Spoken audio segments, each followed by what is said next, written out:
Aloha, everyone. Welcome back to Multifamily Live. This is Foundational Fridays, our newest addition to Multifamily Live. So Foundational Fridays is all about finding the foundational aspects of real estate investors. What are they doing to really dig in, hone in, and at sometimes just start in real estate? What do they come from? What do they do? And how this can help you. Today, I have Emily Hunter with me. She is a dynamic and driven 25-year-old, and she serves as a logistician.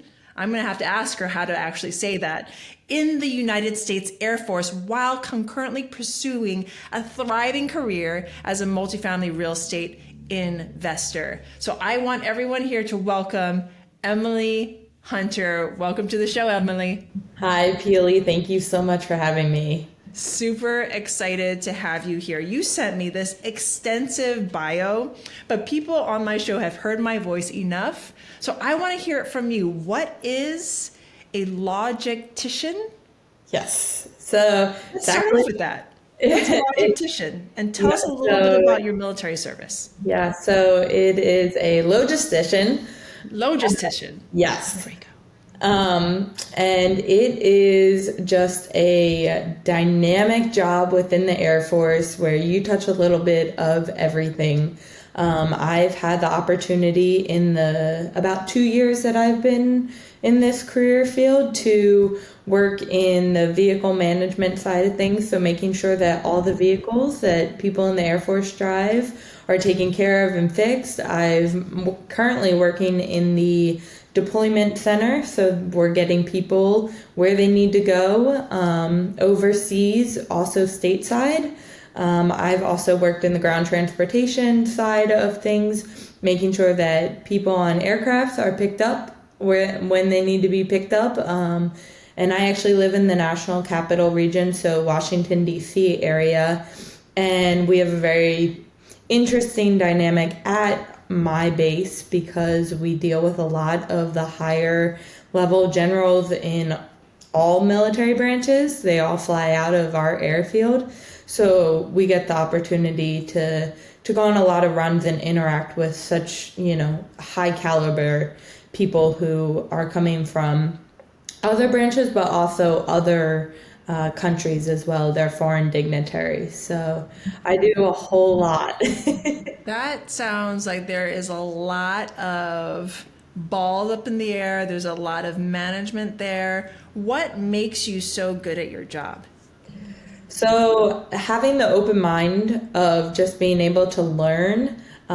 In no way, shape, or form am I the expert. I have amazing airmen who have worked under me in all the different sections that I've been a part of, and they teach me on the regular what's going on, and I truly just advocate for them. So I'm not the one doing the job, they are, and I'm just there to support them and ensure that they have everything that they truly need, and in turn I learn what they're doing. So let's talk about that a little bit more. You as a support system, and I promise we're coming to the real estate part, everyone. So if you're here for multifamily, we will talk about that. But this is about finding the foundations of a real estate investor, the foundations of your business. Mm-hmm. As someone who supports others, how does your current life in the military, your personal life, allow you to jump into real estate the way you have? Yeah, so I actually started with the help of a friend who was in the military, so I would never have been here if it weren't for her. But just being able to know that I do have people working 24/7 getting that job done, I'm allowed to then go home at night and work on my second job, real estate investing. So yeah, support is everything. Support, just growing up as a kid and having your parents supporting you, is so fundamental and necessary but also within, no matter what career you're in, truly knowing that you have that support and that backing, it gives you so much more room to really want to take off and to show people, hey, like, you care about me, and I'm going to do my job to the best of my ability because I care about you in turn. Let's talk about, because you said a really key word, let's talk about taking off within the multifamily space, because you are just beginning. You are at the beginning of your multifamily journey. You are learning. So as someone that is at the beginning, or actually a few steps forward from the beginning, because you have been with us for many months at this point, and you are on your way. For what kind of advice would you give for anyone who's thinking, especially anyone in the military, anyone who has a full-time job? What do you say to those people who are just like, well, I don't have the time, I don't have the money, I don't have ... What kind of advice would you give to them as they are thinking about starting on this journey? Well, I think the first thing would always be, you always have more time than you truly think you do. Look at how much time your phone tells you that the screen time alert that you get every week, when it tells you spent this much time. You're not usually on the phone spending that time. So truly being intentional about your time is key. Succeeding in one job or succeeding in, one job and then a second career. So that's something that I've definitely learned from the beginning. I have to be very intentional when I get those moments to pick up the phone, call a broker, pick up the phone, and do a Zoom call with someone in the group just to introduce myself. It's all necessary, and these are all just building blocks to starting that successful career. And then something else, like staying disciplined. There are nights that I get home from work and I'm like, I'm so tired. I just want to sit on the couch and scroll through my phone or turn on the TV. But I know in order to be successful, I have to sit down behind my computer, bring up my spreadsheet and start underwriting. And once I start, it's great. It's just sitting down in that seat. So taking that time and just truly being intentional and disciplined with it is absolutely key. Let's dive deeper on this thought of self-discipline. Mm-hmm. Is that like ingrained within you? Was it part of your military training that helps you overcome that, oh wow, I just want to pick up my phone and just kind of relax. I've had a long day and this underwriting spreadsheet is killing me. How do you step over that for anyone here that's like, okay, so that's crazy. She has this full-time job. She's in the military. How does she do that? Like mentally, what is the mindset training that you go through whenever that happens? Because that's every day for you. Yeah, so I think I am very lucky in one sense. I've always had a very disciplined lifestyle and just very structured. I, from the age of 5, was a swimmer and swam all the way out throughout my college career. I was on the swim team. So I was always truly forced to be, disciplined and intentional with my time. I would leave school, I'd go to swim practice, I'd come home, I'd eat dinner, I'd do my homework, go to bed. Same within college. I was at a service academy, so our schedules were very, very structured as well there. It wasn't your normal college experience where you got to go out and party on Wednesday nights or even on the weekends sometimes. So I've kind of always just been taken down that avenue of I'm forced in a little bit of a way. So now that I'm an adult and on my own, and as long as I'm at work, every day, and then, I come home, I have a lot more of that decision. So I think truly that foundation that I grew up with of discipline has truly helped me. But even more so for me, having a family and being there for them and taking the kids to school and taking them to practice and all of that, That is so important to me. I don't want to be the parent who is always on the work trips. Not that there's anything wrong with that, but for me, I want to be there for them. And knowing that by succeeding in my multifamily career, that opens the door for that a lot more than just staying in a W-2 job. I love how you're using discipline, self-discipline, because I hear you. You've had a lifestyle and a foundation through your family, through your fitness, through swimming, and now through the military, where you are, and you said it yourself, you're kind of forced into this box of discipline. Yeah. But the thing is, when you get home, your time's your own. Yes. So it's a decision that you make. And for everyone that's listening right now, you're like, Pili, where are you going with this? What I want to get to is the decisions that you make on your own time. So when Emily is not on military time, when she's not on family time, when she doesn't have somebody else dictating, like a swim team coach, dictating what she should do with her time, she is choosing to use her, quote, free time on her second job, on her second career in real estate. So this is a foundational aspect that I really want to hit in for this podcast. Before we leave, I want to hit in with choice. Discipline as choice. What do you say to that? I would just say, think about the future that you want.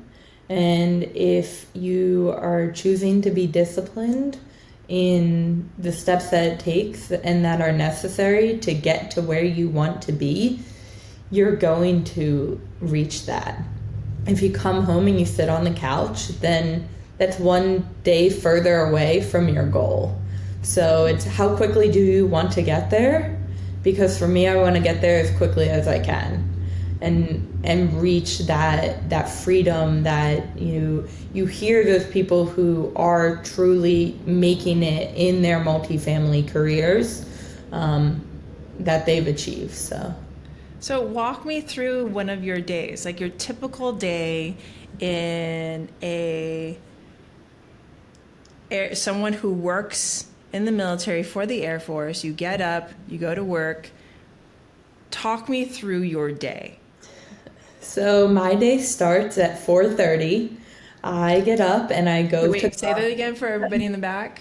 I get up at 4:30. 4:30.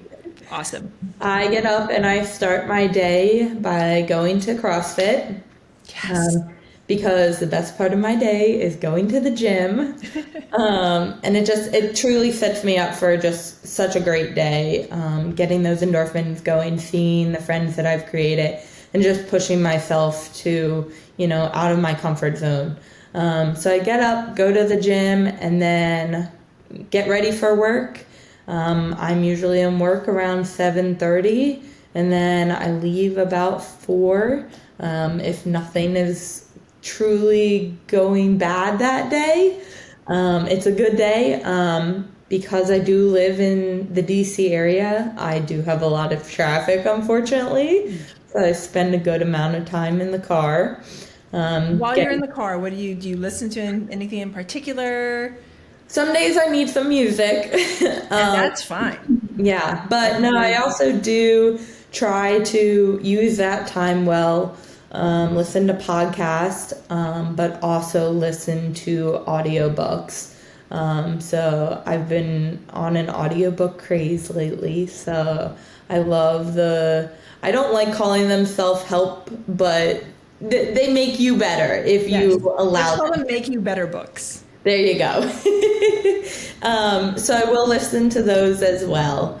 But actually, I really started out by listening to this podcast And I got all the way to, I think, about episode 300 before I went to the live event. I started from the very, very beginning. I love it. So Emily has seen it from our dark days when we first started podcasting, before the fancy cameras and all the doohickeys we have And the now. baby would be sleeping in the other room. And Yes, we'd have to like whisper during the podcast. No, I remember those days. And the reason why I just stopped to like reminisce about this is it comes back to the idea of just starting. Just start. Whether or not you have all the tools, and chances are you have all the tools you need to get started. So let's get back to it. You're listening to podcasts in the car, the drive's a couple of hours, maybe 1 hour, maybe 2 hours. You get home. What time is it usually?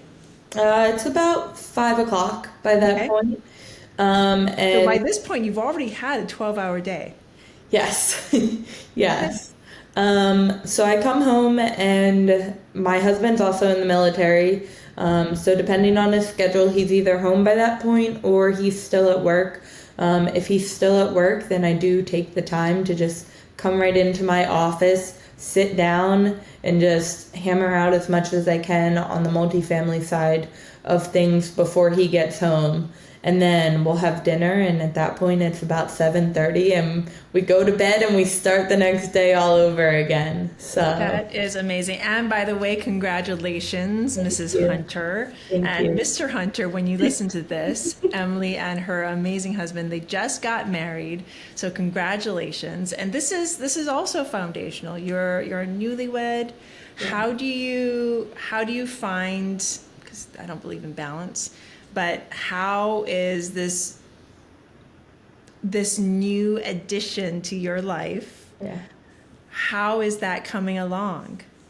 It's good. I mean, it has been a journey, that's for sure. But I think it truly does come down to respecting the things that we both care about and we want to put our energy into. And like I said, on the days that he is home, I'll spend that extra time with him. Mm-hmm. But on the days that he's not here, again, I'm using that time while I have it. So just, learning like what the other person cares about. And it's been great from the beginning. He's been so supportive of this. And I think he's like, let's make it like, I think if he could stay home with the kids by himself while I do this, he'd be super happy if he never had to go back to work. But no, like it truly has been great just, starting this new life together as a married couple and figuring it out. And I don't know if we'll ever truly figure it out, but we're taking it one day at a time. And just, at the end of the day, it's about loving the other and truly, again, being intentional with your time, because we could sit there on the couch scrolling on Instagram next to each other, but that doesn't build our relationship. I love the nuggets of wisdom that you just dropped right there, because throughout mine and Jason's marriage, our relationship, working together, we always get the question of how we do it. And you are in just the beginning, just in the foundation. And I shouldn't say just, you are in the beginning. And you have found that relationship with time that you need to have, that you're not going to waste the time you have. You know what your dreams and aspirations are, but you also know that you have to spend the time with those people in your life that you are actually doing this for. So congratulations to you. Thank you. Emily, before I let you go, what is one foundational thing, foundational thing that you can leave my audience with as they are on this journey, this multifamily, this real estate journey, whatever journey you are on, dear audience? Emily wants to share a little bit of her foundational knowledge with you. Yeah, so I'm going to reiterate what you said a little bit earlier on, because it truly is the truth. Just start. When I got into this, I started by investing into a deal first. And then I was like, I didn't know what I just did. Why don't I go learn? So I took that time to learn, but when I committed to jumping over more to the general partner side of thing and the active side, I just had to start. I showed up at Multifamily Live and I just started walking up to people. And for anyone who knows me, it was the most terrifying experience of my life. I walked into the room by myself, not knowing anyone. And like that just makes me want to like hide in a corner. And I put myself out there. I walked up, I said, hi. And at the time I was Emily Fanning. Hi, I'm Emily Fanning. And just started these conversations and got business cards and shared mine with others.